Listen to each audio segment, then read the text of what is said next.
Bonsoir à tous. Au sommaire de cette édition d'Église du Monde, éclairage sur la Lettonie, deuxième étape du voyage du pape dans les pays baltes. Pays situé sur la mer Baltique, il est frontalier avec l'Estonie, la Russie, la Biélorussie et la Lituanie. La population est majoritairement luthérienne. Les catholiques représentent, eux, environ 18%. Et la cohabitation entre les différentes confessions se passe bien dans ce pays considéré comme un modèle d'écuménisme. Le prêtre letton Pascal-Marie Gérumanis, professeur à l'Institut d'études théologiques à Bruxelles, est notre invité. Et l'actualité des églises dans le monde, c'est aussi la spirale de violence entre les communautés au Nigeria. On entendra un enseignant de l'université de Port Harcourt, située au sud du pays. Et puis on reviendra aussi sur l'affaire des abus sexuels qui secoue l'Église avec un écho de l'archevêque de Chicago, le cardinal Blaise Ciopek. Mais pour commencer, quelques chiffres importants à retenir sur la Lettonie.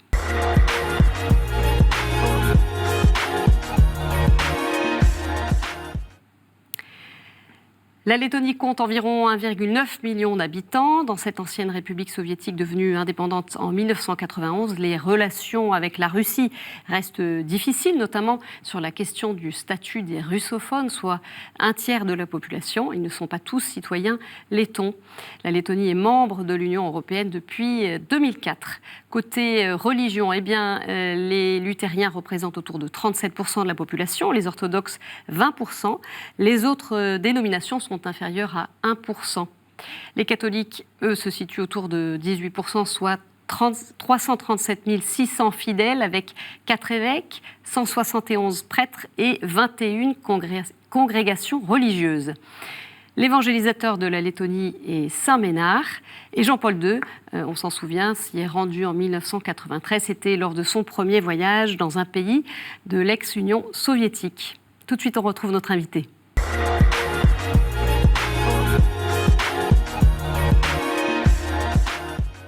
Père Pascal-Marie Gérumanis, bonsoir. Bonsoir.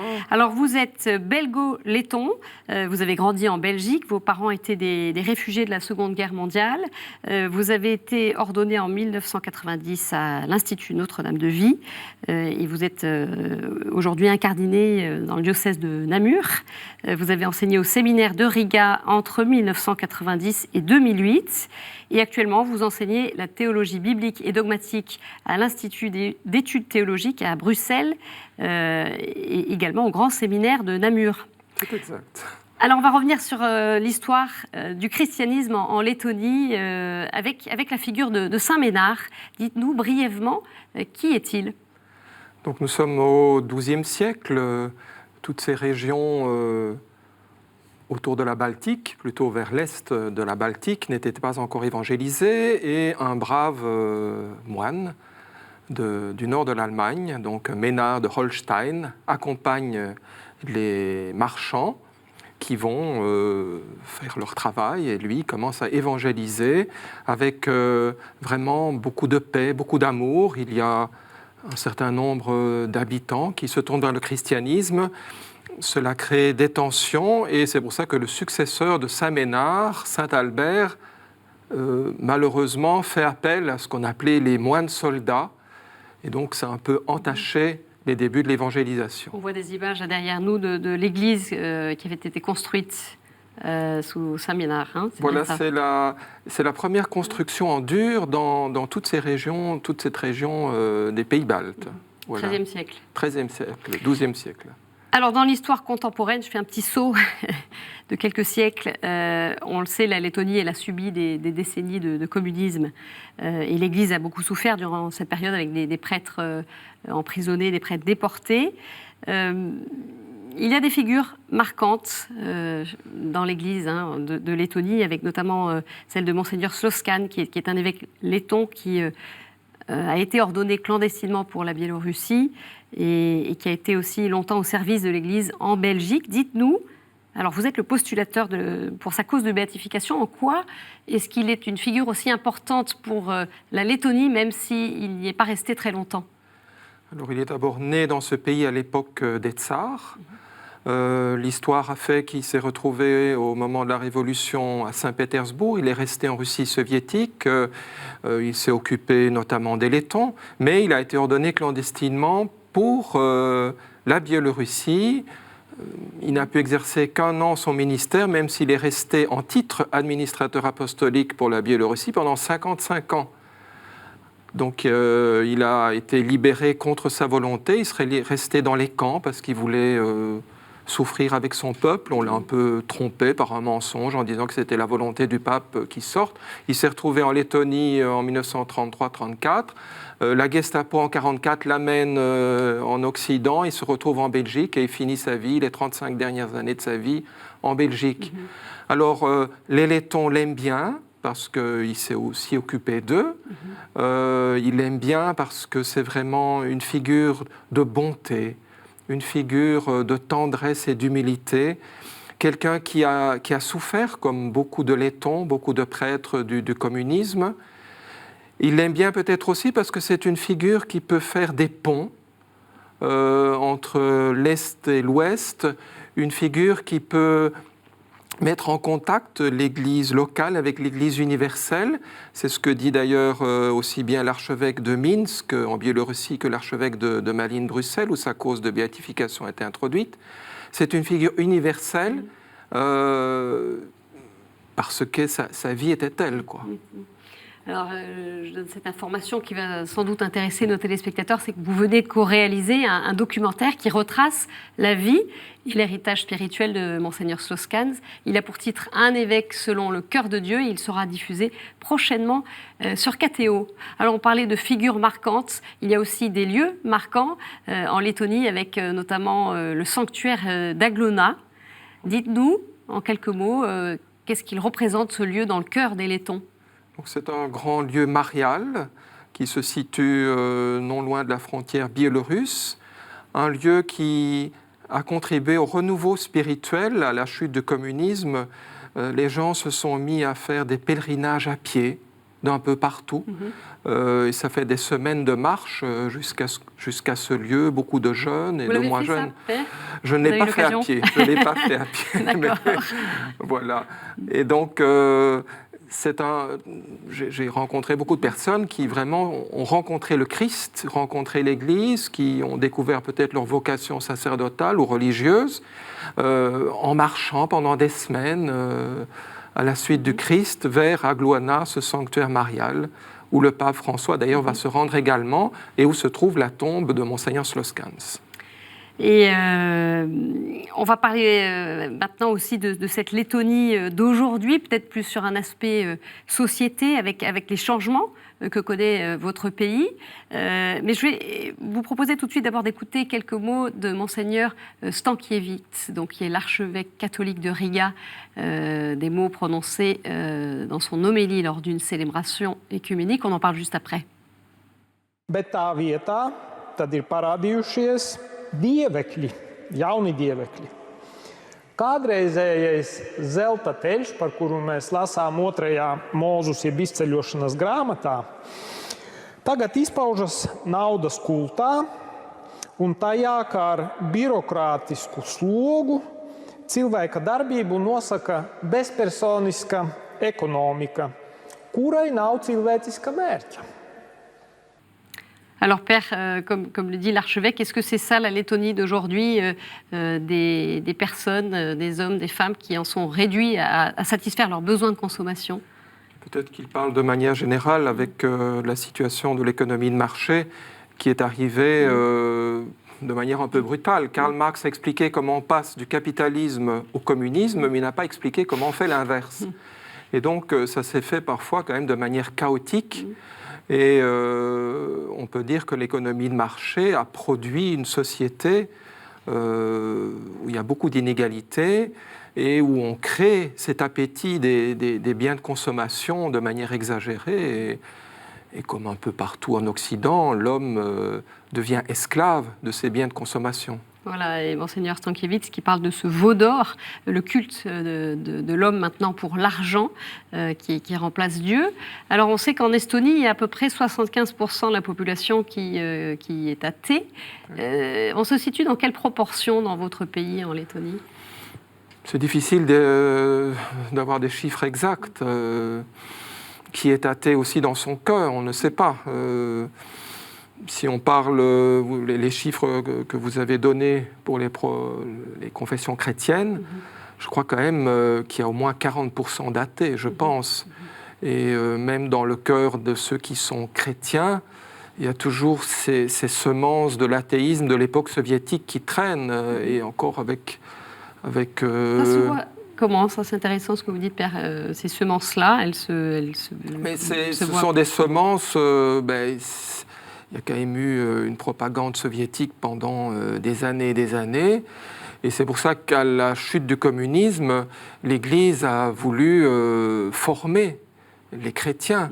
Et moi-même, je suis venu en 1990 et j'ai participé à la formation non seulement des futurs prêtres, mais beaucoup de laïcs. Moi-même, j'ai dirigé un institut de sciences religieuses et on sillonnait le pays pour former les gens. Et je pense que c'était un travail admirable. Les catéchistes étaient formés et continuent à être formés pour répondre à leurs questions. Justement, revenez à cette période-là. Vous arrivez en 1990, donc c'est un an avant l'indépendance. Quelle église vous avez découvert ? C'est une église où on sentait qu'il y avait vraiment des germes déjà qui allaient produire de très beaux fruits. C'était un temps d'espérance. Alors en 91, c'est la fin donc de l'époque soviétique. Il y a un renouveau extraordinaire. Le séminaire est plein. C'est relatif parce qu'avant ça, c'était un séminaire pour toute l'Union soviétique. C'était une des caractéristiques du séminaire de Riga. Sauf la Lituanie, tous les séminaristes venaient se former à Riga. Donc ça faisait une centaine de séminaristes en 91. Ceux qui ne sont pas de la Lettonie, ils sont rentrés chez eux. Mais pour la Lettonie elle-même, il y a une éclosion des vocations de toutes sortes, des initiatives de toutes sortes. Aujourd'hui, c'est un peu, un essoufflement. Il n'y a eu plus qu'une seule entrée pour les 4 diocèses, alors qu'au début des années 90, ça se chiffrait dans les 10, 15 ou peut-être même plus. Il y a une pastorale des vocations aujourd'hui ? Il y a une pastorale des vocations d'abord par l'exemple.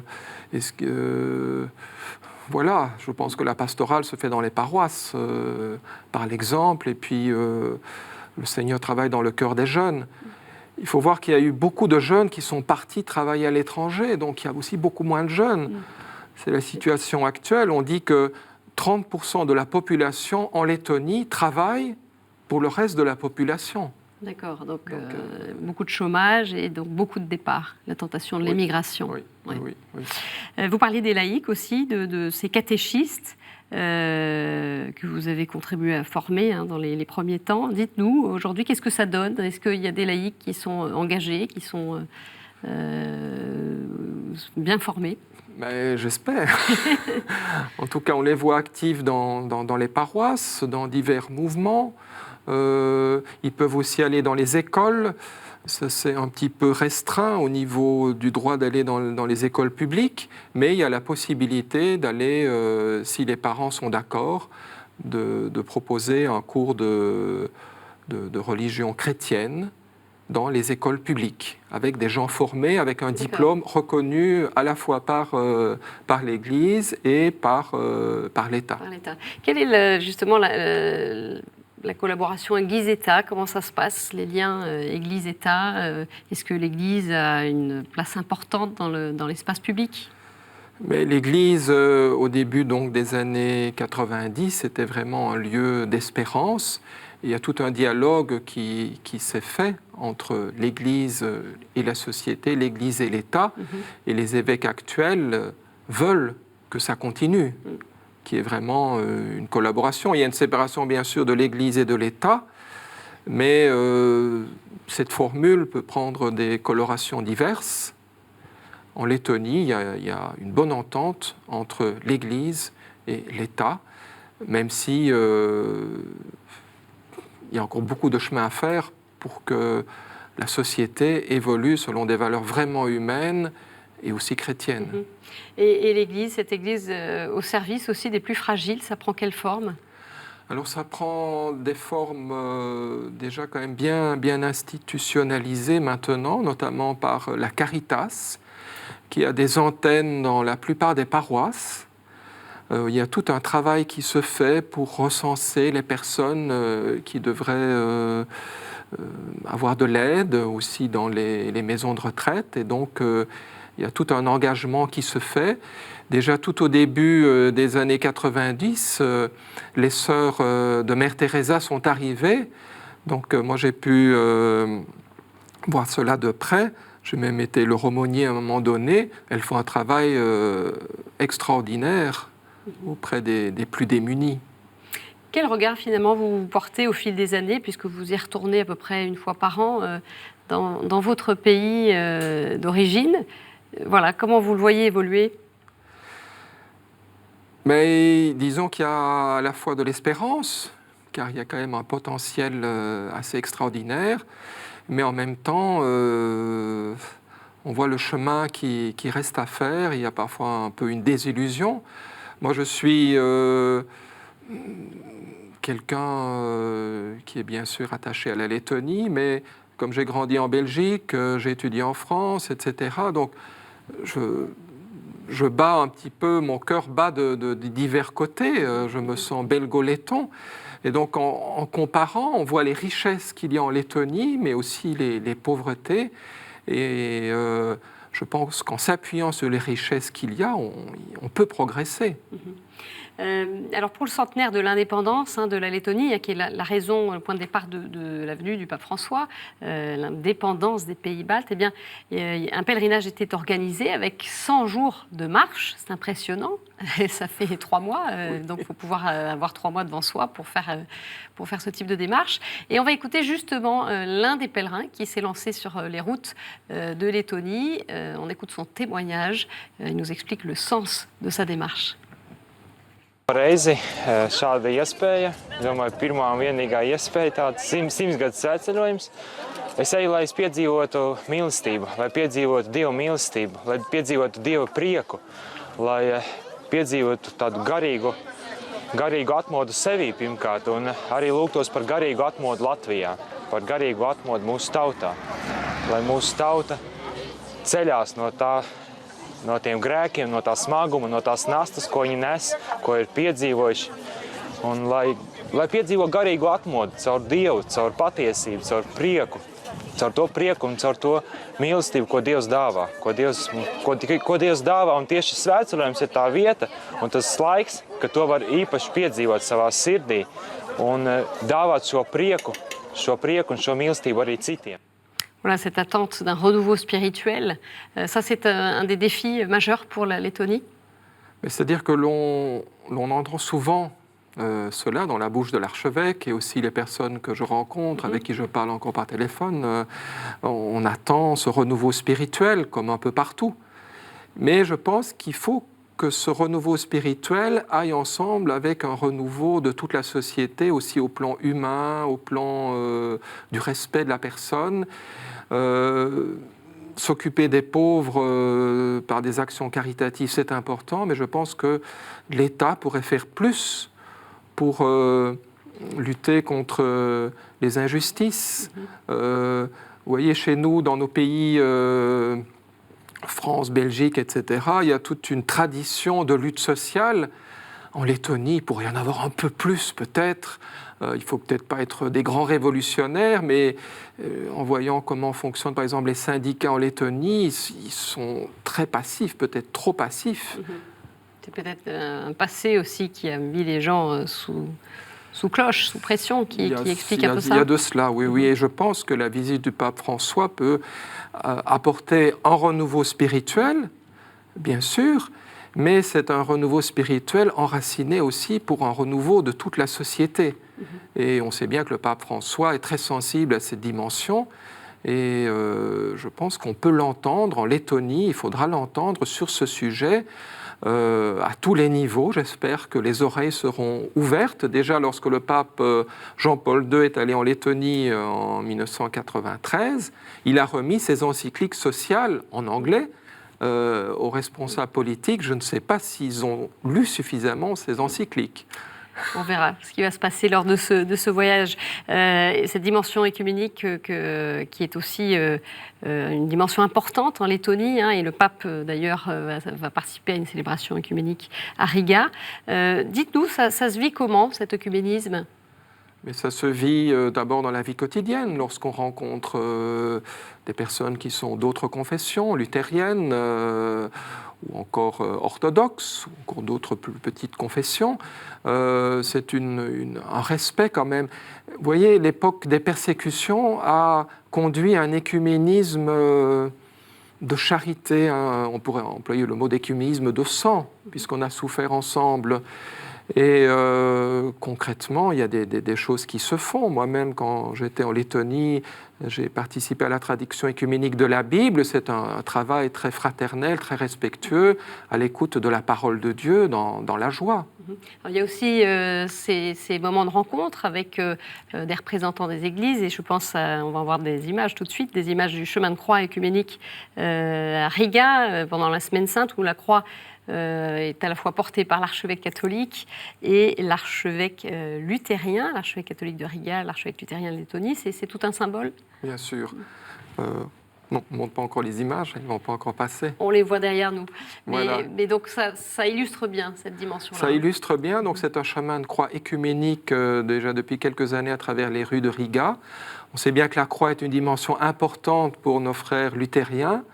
Et donc c'est un jour pour eux, avec les catholiques et même aussi les orthodoxes, de se plonger dans le mystère de la croix du Christ qui nous conduit à la résurrection. Merci beaucoup, Père Gérubanis. Merci à vous. Et voilà, sachez bien sûr que vous pourrez vivre les grands temps forts du voyage du pape François à partir du 22 septembre. Ce sera sur notre antenne et sur nos réseaux sociaux.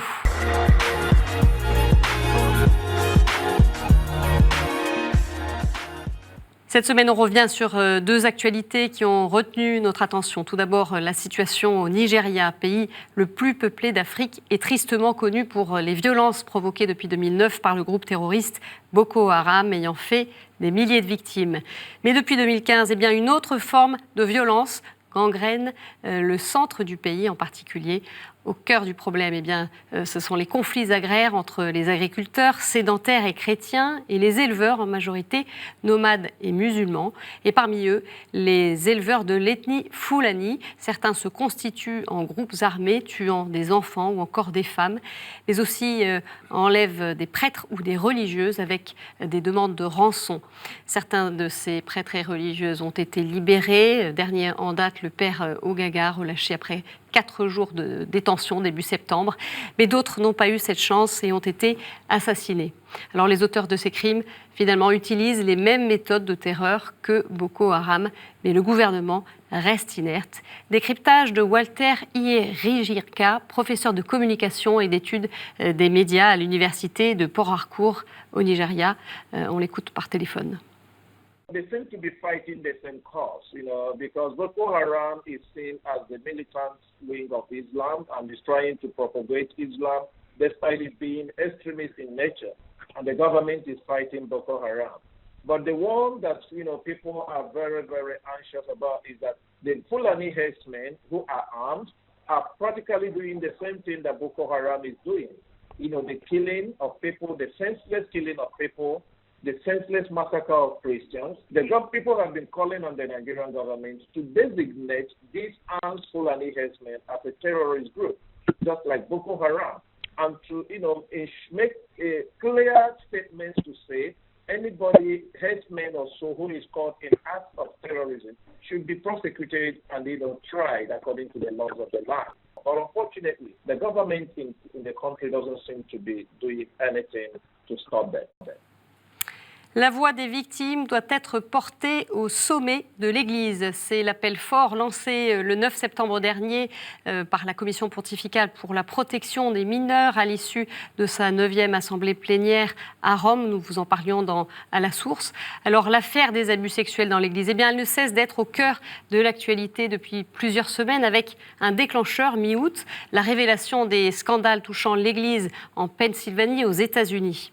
Lors de la rencontre mondiale des familles à Dublin, fin août, ce dossier douloureux a notamment été abordé devant les journalistes. Et le cardinal Blaise Cupich, archevêque de Chicago, a insisté lui aussi sur la priorité pour l'Église, être aux côtés des victimes. On l'écoute. The reporter said, "This is a dark moment for the church. It's a very black moment, a dark moment for the church." I said, "Yes. But the darkness is about the trouble that it's causing us and the shame that is cast on the church. The real darkness that we have to enter is the darkness of the victims. That's where we have to go because that's where Jesus is. And we should not back off from making sure that we put victims first. We will get it right if we start there." Et voilà, c'est la fin de cette édition. On se retrouve mercredi prochain pour un nouveau rendez-vous d'Église du Monde. D'ici là, très belle semaine à tous. Au revoir.